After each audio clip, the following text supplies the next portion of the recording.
Hola, buenos días alumnos. En el día de hoy vamos a continuar con el eje temático número 2, embarazo, parto y puerperio. En la filmina a continuación vamos a dar los temas específicos que van a entrar en la clase de hoy. Seguimos. Los temas que van a entrar son cambios fisiológicos del embarazo, el peso corporal, tejido celular subcutáneo, músculos, los huesos, articulaciones y sangre.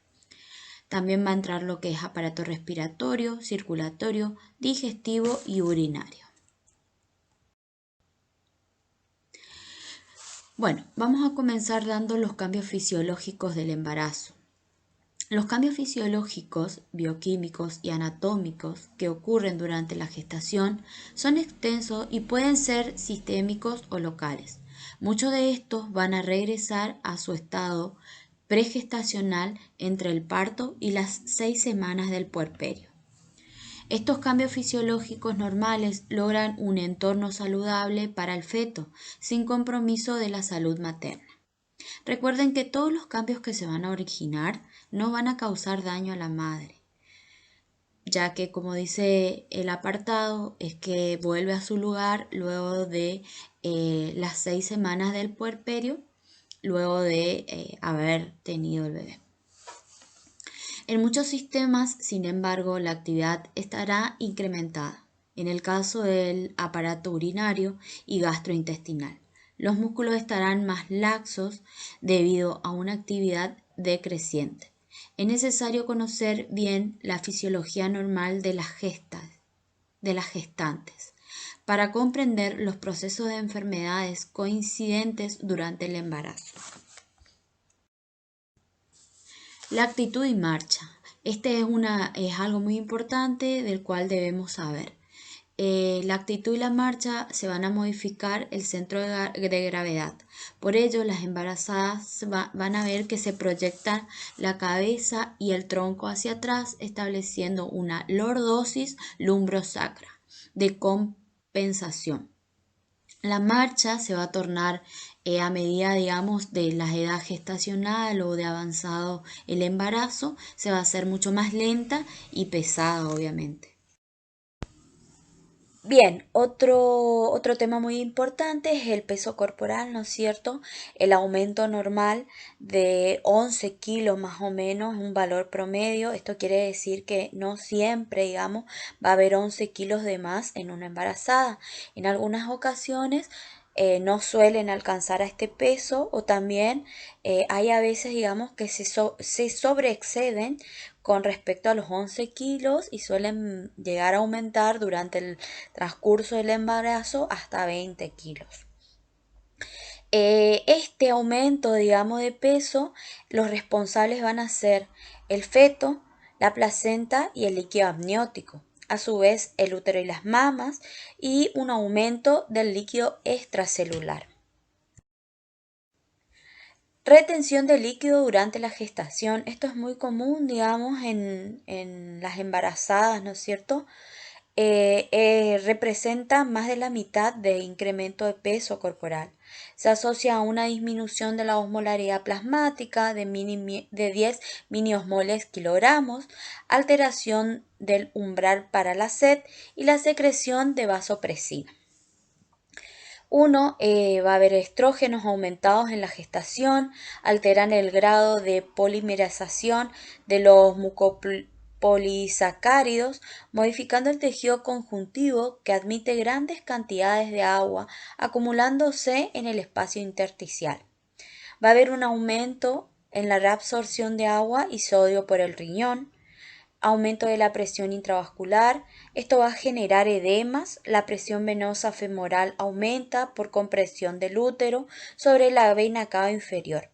Hipoproteinemia por reducción de la presión coloidosmótica causado por la anemia y aumento de la permeabilidad vascular. Otra gran modificación que va a surgir esta embarazada es con respecto a la temperatura corporal. Va a haber un aumento de 0,3 a 0,6 grados centígrados causado por la progesterona que tiene efectos térmicos. También van a haber cambios en la piel, van a ver que hay una pigmentación acentuada de los tegumentos por aumento de la hormona melanocitoestimulante que incrementa la cantidad de melanocitos. Aparición de estrías por distensión del tegumento, esto va a verse las estrías en el abdomen, ¿no es cierto? Puede ser en la parte de la cintura, en las piernas, en las mamas. Va a haber una hiperhidrosis en la vulva, hipersecreción de las glándulas sebáceas, aparición del lanugo, hipertricosis lonuginosa y dermografismo. Otros cambios que van a sufrir son los músculos, que va a haber una hipertrofia, hiperplasia muscular en dorso y abdomen. Los huesos, va a haber una distribución irregular del calcio formando osteofitos gravídicos, y en las articulaciones también va a haber una mayor movilidad articular en la sínfidis y articulaciones sacroiliacas, facilitando el movimiento de la pelvis durante el parto. También la sangre va a sufrir algunos cambios. Esos cambios van a ser un aumento del volumen plasmático total a partir de la semana 10 para alcanzar un valor máximo hacia la semana 30-34. Se crea una anemia fisiológica por aumento del volumen plasmático. Las funciones va a ser cubrir demandas del útero, proteger a la madre y al feto contra el retorno venoso en posición supina y erecta, proteger a la madre de la pérdida sanguínea en el parto. Con respecto al plasma, va a haber una disminución de electrolitos, va a aumentar la fosfatasa alcalina y hay una disminución de las proteínas séricas y aumento de las globulinas. Ahora vamos con todo lo que es aparato, ¿no es cierto? Vamos a tener aparato respiratorio, aparato circulatorio, aparato urinario y aparato digestivo. Los aparatos también van a sufrir algunos cambios, los cuales no van a producir daño a la madre, ¿no es cierto? Es algo fisiológico que esto ocurre durante la etapa del embarazo. Iniciamos. Durante el embarazo, el mayor requerimiento de oxígeno determinado por el feto provoca cambios respiratorios significativos en la madre. En la fisiología de la respiración se describen.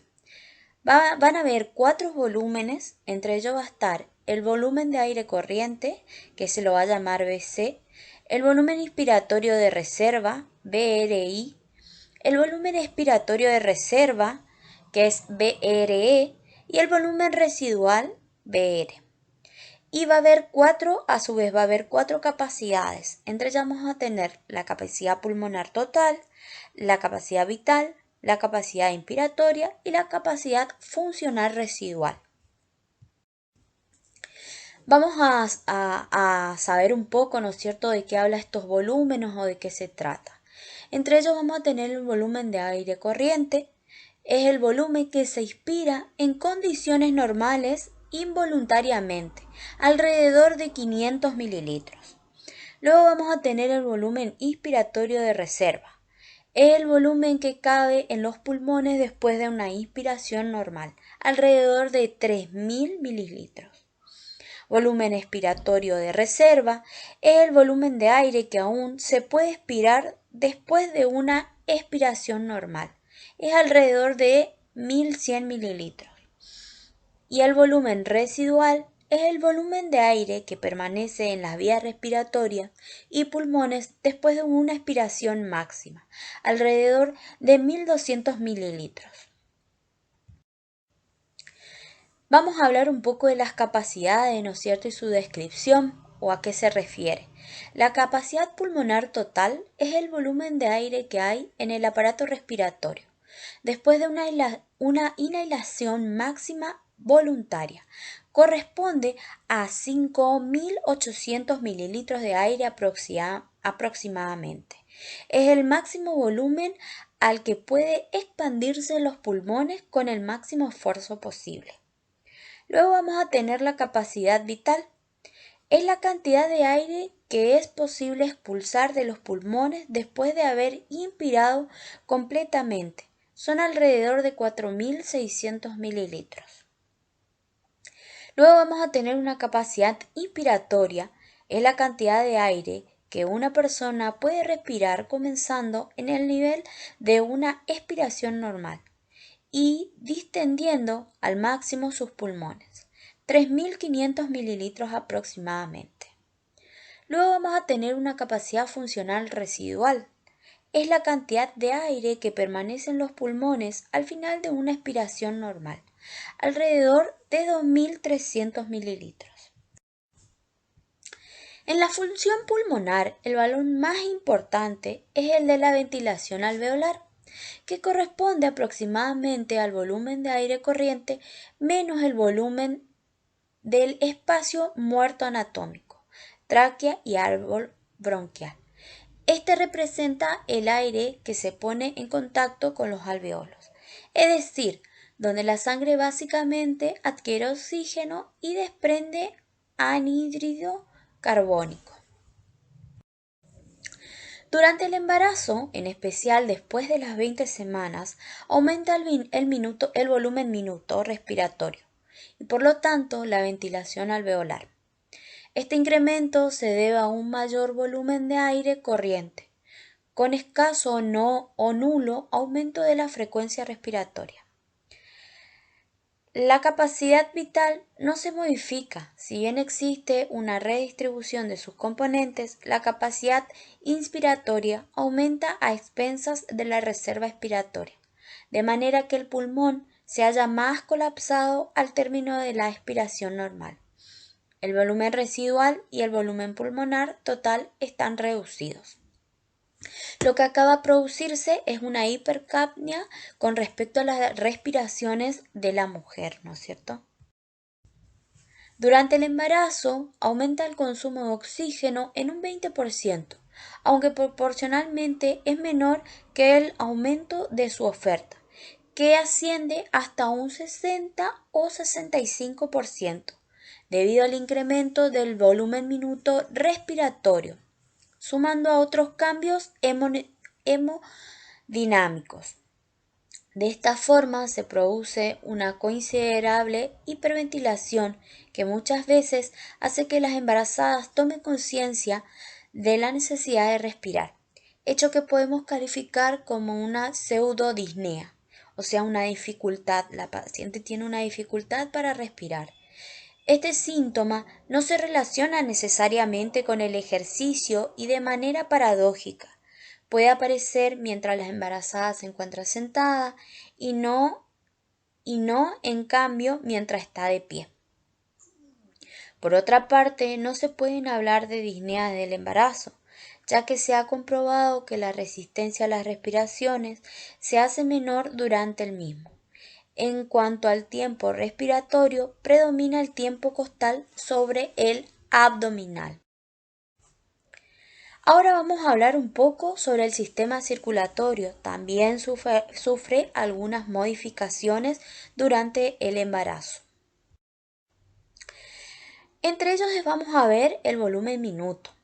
En la embarazada normal, medido en posición de decúbito lateral, aumenta de 4,51 mililitros, que es el valor promedio normal en una mujer no embarazada, hasta un máximo de 61 mililitros.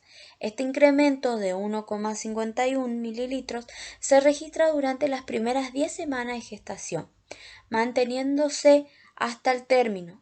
Depende del aumento de la frecuencia cardíaca y del volumen sistólico.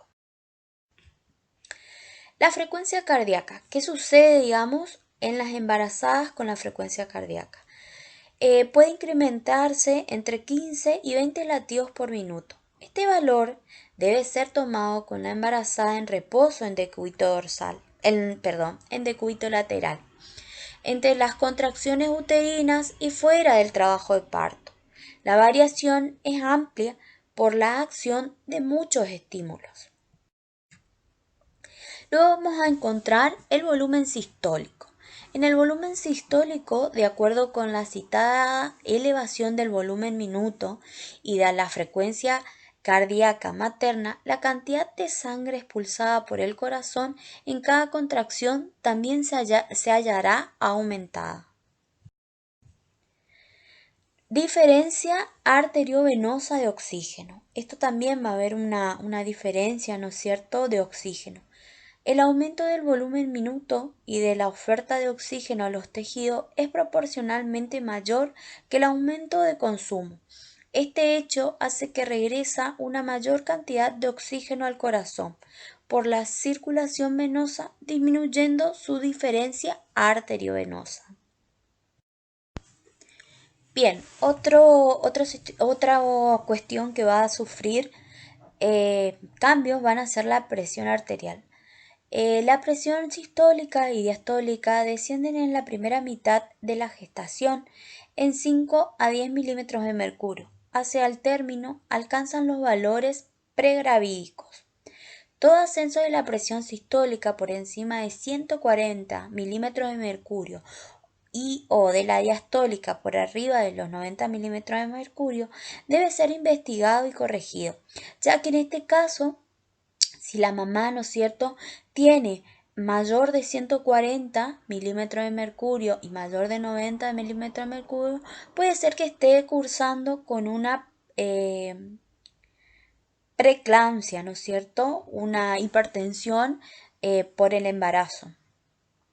Cuando los valores de la presión diastólica y sistólica están por debajo de 50 y 95 milímetros de mercurio, respectivamente también pueden presentarse complicaciones fetales.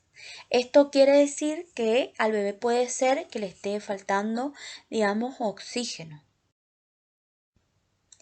Durante el trabajo de parto, las contracciones uterinas provocan un ascenso de la presión arterial sistémica, sistólica y diastólica, alrededor de 10 a 12 milímetros de mercurio.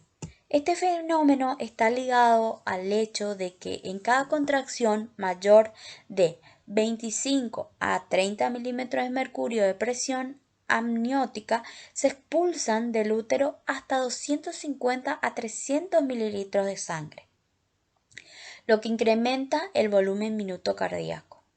Durante el trabajo de parto se debe realizar la determinación de la presión arterial en el intervalo entre las contracciones uterinas y si la embarazada está acostada en decúbito lateral. Las contracciones, así como la posición de la madre, el tipo de manguito que se utiliza, las condiciones emocionales de la gestante y el error de medida por parte del mismo observador o entre distintos observadores son algunos de los factores que influyen marcadamente en la medicación. Es por ello que el registro de la presión arterial durante el control prenatal debe estar estandarizado, o sea, es un procedimiento estricto, ¿no es cierto?, en mujeres embarazadas, el control de la tensión arterial. Las medidas ha de realizarse luego de 15 minutos de reposo previo y con la paciente en posición sentada. Hay que tener también mucho cuidado, digamos, la posición en la que se encuentra la paciente a la hora de controlar la tensión arterial. Luego vamos a ver también la resistencia periférica. La resistencia de flujo sanguíneo que se calcula a partir del volumen minuto y de la presión arterial media se encuentra disminuida. La presión venosa, la presión de las venas yugulares, brazos y aurícula derecha no se modifican en ningún momento de la gestación. En cambio, la presión venosa de los miembros inferiores sufre un progresivo y significativo aumento, hecho que indica la existencia de una obstrucción.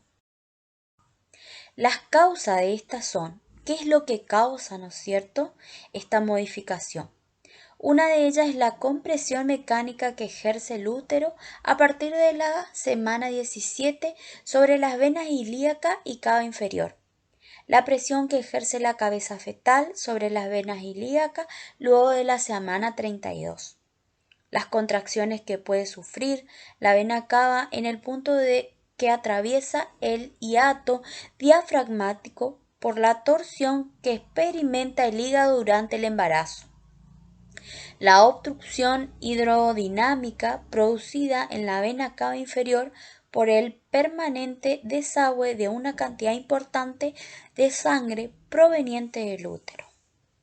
Estas son las causas, ¿no es cierto?, que causan ese aumento, ¿no es cierto?, de la tensión arterial. Esta compresión que soportan las venas ilíacas y la cava inferior puede provocar en algunas embarazadas en el último trimestre una disminución en el retorno de la sangre venosa al corazón derecho, con las consecuencias de la caída del gasto cardíaco y de la presión arterial sistémica, en especial en la posición de decúbito supino. El citado aumento de la presión venosa registrado por debajo del útero, junto con la posible acción de la progesterona, es el responsable de la aparición o agravamiento durante el embarazo de las varices de las piernas, de la vulva y de las paredes vaginales, así como también de la formación de hemorroides. El corazón. ¿Qué pasa con el corazón? El volumen cardíaco aumenta progresivamente a partir de las 14 semanas, para estabilizarse en la semana 36, época en que se registra un incremento promedio de 75 mililitros. Un mes después del parto, retorna a sus valores normales. Coincidentemente con estos datos, el tamaño de la sombra radiográfica del corazón también aumenta, pero no se hipertrofian sus fibras musculares. Al final de la gestación se desplaza hacia arriba y hacia adelante por la elevación del diafragma. Junto con el incremento de su tamaño, esto hace que el latido de la punta se palpe en el cuarto espacio intercostal fuera de la línea mamilar. La auscultación puede revelar en algunas embarazadas normales soplos funcionales. La semejanza de estos soplos con los orgánicos tienden a hacer sospechar la existencia de cardiopatía de grado leve, por lo que el desconocimiento de su exacta naturaleza induce a serias confusiones. Es importante señalar que todas estas modificaciones, ¿no es cierto?, que van a producirse en la embarazada, no van acompañadas de ninguna alteración orgánica y menos de insuficiencia funcional. Por el contrario, la capacidad aumenta en forma fisiológica, en respuesta a la necesidad hemodinámica del útero y de la placenta. Bien, otra parte del cuerpo que va a sufrir un gran cambio también, ¿no es cierto?, es el aparato digestivo. Los numerosos trastornos del aparato digestivo que se observan durante el embarazo abarcan tanto su esfera morfológica como su esfera funcional. Son frecuentes la tumefacción e hiperiremia de las encías por hipovitaminosis C, las odontologías y las caries dentarias por el metabolismo alterado del calcio. Van a ver que las mujeres embarazadas muchas veces tienen problemas dentarios, ¿no es cierto? Hay una hipersensibilidad en las encías, así como les dice ahí van a ver apariciones de caries, ¿no es cierto? Y bueno, a su vez en el estómago se ha descrito un acortamiento. En el estómago hay una dilatación del cardias y del píloro con atonía. El intestino es rechazado hacia el diafragma, lo que trae variadas modificaciones topográficas que suscitan dificultades diagnósticas, especialmente para el ciego y el apéndice, por lo que la sensibilidad de este último deben ser investigada más arriba y atrás que lo habitual. También la mucosa rectal es roja, oscura, con acentuación de los pliegues y son frecuentes las hemorroides, cuyo mecanismo de producción es el de las varices en general. Se presenta casi habitualmente constipación, que se acentúa en las que con anterioridad la padecían. Los factores mecánicos la explican para el final del embarazo, pero por lo común actúa la éstasis intestinal por dilatación y paresia, así como los frecuentes trastornos del peristaltismo de orden neuroendocrino. Los hábitos alimentarios sufren modificaciones cualitativas, frecuentemente aparecen deseos imperiosos de comer determinados alimentos o el también llamado deseo de algo, ¿no es cierto?, de alguna comida en especial.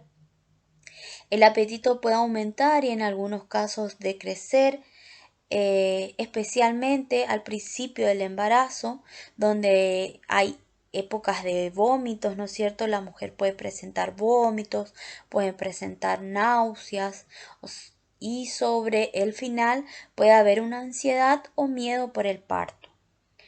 Fíjense que las náuseas y los vómitos, sobre todo matutinos, ¿no es cierto?, se llaman pituitas.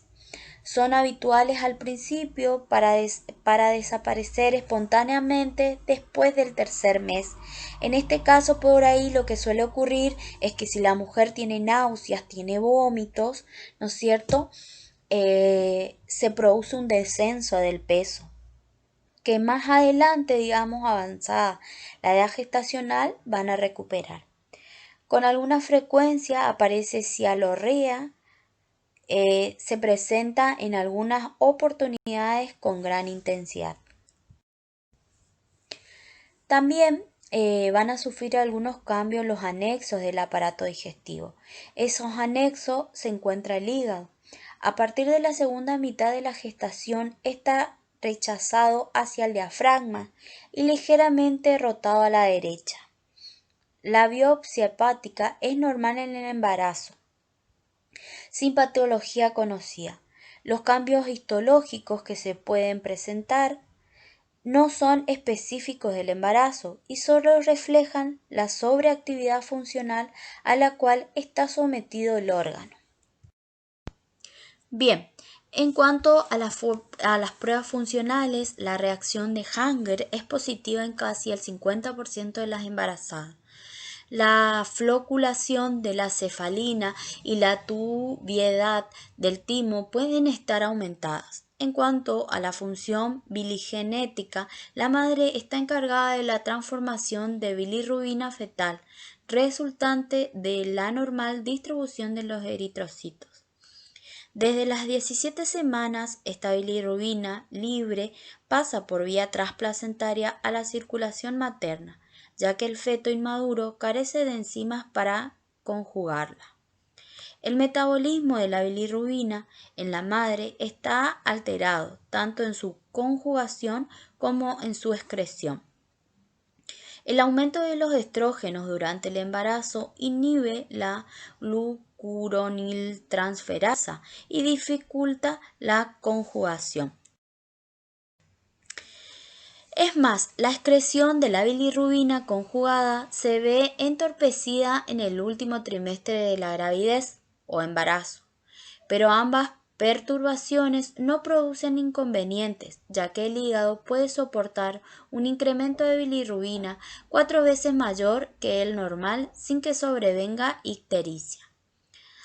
Hay un aumento del colesterol de la sangre. La actividad antitóxica se eleva y representa uno de los factores de neutralización para los tóxicos de origen materno-fetal. La función hemolítica se intensifica con liberación del hierro e incremento de la reserva del mismo para las necesidades maternofetales. Por último, aumento en sus tejidos la reserva de vitaminas A y D, así como de magnesio, cobre, cobalto, etc.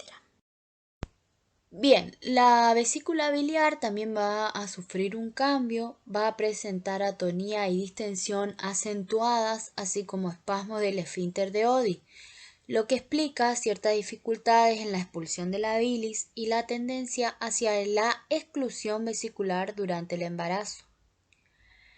En los factores señalados y en la hipercolesterinemia encuentra su explicación la mayor frecuencia de la litiasis biliar.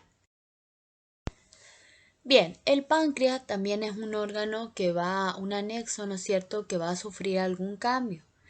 En él, la función endocrina o insulínica produce un manifiesto desarrollo de los islotes de Langer, lo que coincide con una ligera hipersecreción de insulina. No obstante, son conocidas ciertas manifestaciones ocasionales indicativas de hipoactividad insulínica. En algunos casos son la glucosuria y la diabetes verdadera. También otro aparato muy importante que va a sufrir el cambio es el aparato urinario. Entre ellos vamos a encontrar el riñón. Su estructura histológica no se modifica con respecto a la de la no embarazada. Lo que va a sufrir cambio van a ser su funcionalidad.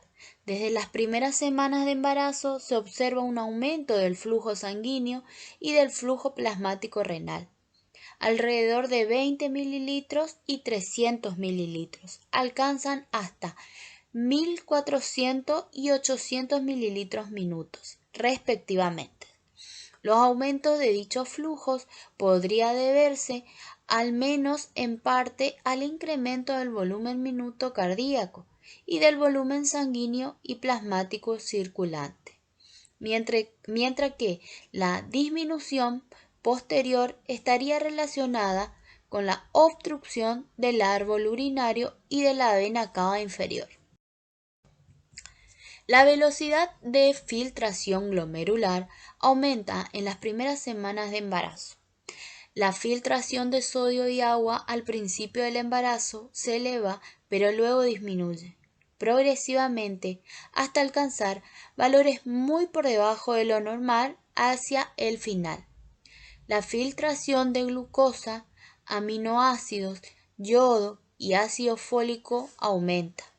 También se incrementa la depuración de urea, creatinina y ácido úrico. La reabsorción tubular de sodio, agua y glucosa aumenta, pero no suelen alcanzar límites patológicos. En los casos de desequilibrio puede aparecer glucosuria o edemas. La función renal varía de acuerdo con la posición que adopte la embarazada. Los uréteres. Anatómicamente se observan dilatación, acodamiento y desplazamientos laterales por encima del estrecho superior, sin existir modificaciones en el uréter pelviano. Estos cambios son bilaterales, pero más acentuados del lado derecho y aparecen generalmente después de la semana 19. Se deben a una obstrucción producida por compresión uretral contra el estrecho superior de la pelvis por el útero aumentado de volumen. Del lado izquierdo, el uréter se encuentra parcialmente protegido de la compresión por el sigmoideo. En las modificaciones anatómicas podría intervenir la disminución del tono muscular uretral por acción de los altos niveles circulantes de progesterona. La absorción histológica demuestra hiperplasia e hipertrofia del tejido muscular, más evidente en el útero pelviano. Aumenta el tejido conectivo y hay edema y congestión. Desde el punto de vista funcional, los uréteres no modifican su frecuencia contráctil. La amplitud de las contracciones desciende solo en zonas muy cercanas a la vejiga, en las cuales la disminución es a veces tan acentuada que los uréteres presentan abolición completa de su peristaltismo. La vejiga. Anatómicamente se observa en elongación y ensanchamiento de la base, con los meatos uretrales muy separados, edematosos y congestivos. El piso de la vejiga presenta una pronunciada saculación, lo que da lugar a la existencia de orina residual después de la micción. Se observa congestión submucosa y sobre todo al final del embarazo, compresión por el útero y la presentación. Estos factores pueden producir una hematuria, puede haber una incontinencia funcional de orina y una polaquiuria, síntomas que por lo tanto no poseen características patológicas cuando aparecen aisladamente durante el embarazo normal. Lo que pasa es que el útero presiona la vejiga, ¿no es cierto? Y al presionarse, y si la vejiga está cargada de orina, lo que muchas veces suele producir son incontinencias, ¿sí? De orina. O la polaquiuria, ¿no es cierto? Que es la cantidad de micciones, es la micción aumentada. En el tercer trimestre de la gestación, alrededor del 3% de las embarazadas tienen reflujo vesicouretral durante la micción. Este es causado por la falta de elasticidad del uréter intramural, como consecuencia del edema y aumento del tejido conectivo que impide una adecuada oclusión en dicha porción intraparietal. El reflujo también puede obedecer a la disminución de la peristalsis del uréter inferior, que impide el contrabalanceo de las presiones vesicales durante la micción. Esta alteración facilita el ascenso de gérmenes hacia el uréter y riñón. Esto lo que va a producir, ¿no es cierto? Este cambio puede llegar a producir infecciones urinarias en la mujer. La orina. La diuresis disminuye progresivamente durante el embarazo. Los valores a las 40 semanas se encuentran por debajo de lo normal en relación con las no gravídicas, sin sobrepasar los 1000 mililitros. Al igual que lo que ocurre con otro fenómeno, la diuresis es menor de pie y de cuito dorsal que en lateral, debido probablemente a la obstrucción del uréter y sobre todo a las modificaciones hemodinámicas renales que se producen como consecuencia de la obstrucción de la vena cava inferior, así como también el hiperaldosteronismo desencadenado por la posición erecta. La diuresis nocturna es mayor que la diurna. En ello podría influir la posición de la embarazada cuando ésta se acuesta y permanece fundamentalmente en posición lateral. Se reabsorben los edemas y aumentan la diuresis. Por eso se dice que las mujeres tienen mayor ganas, digamos, de ir al baño durante la noche. Bueno, continuamos. La densidad urinaria disminuye, la glucosuria es relativamente frecuente, es esperable hallar proteínas en la orina, esto se llama proteinuria, van a ver aumentan los aminoácidos y la creatinina, los cloruros disminuyen, sobre todo si se observa tendencia a la formación de edemas, va a descender la urea y el nitrógeno no proteico y pueden aumentar la urobilina. Frecuentemente se eliminan sales biliares, el sedimento urinario no se modifica significativamente. En un 2 a 10% de las embarazadas se observa bacteriuria asintomática de más de 100.000 colonias por mililitros de orina.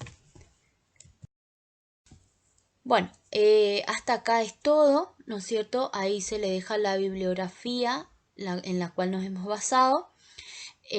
Más que nada se recomienda, digamos, ver los temas en el libro de obstetricia del Schwartz, la sexta edición, y el resto es un elemento complementario para los temas. Bueno, muchas gracias. Es todo por hoy. Estamos a su disposición por cualquier consulta o pregunta. No duden en hacerlo. Gracias.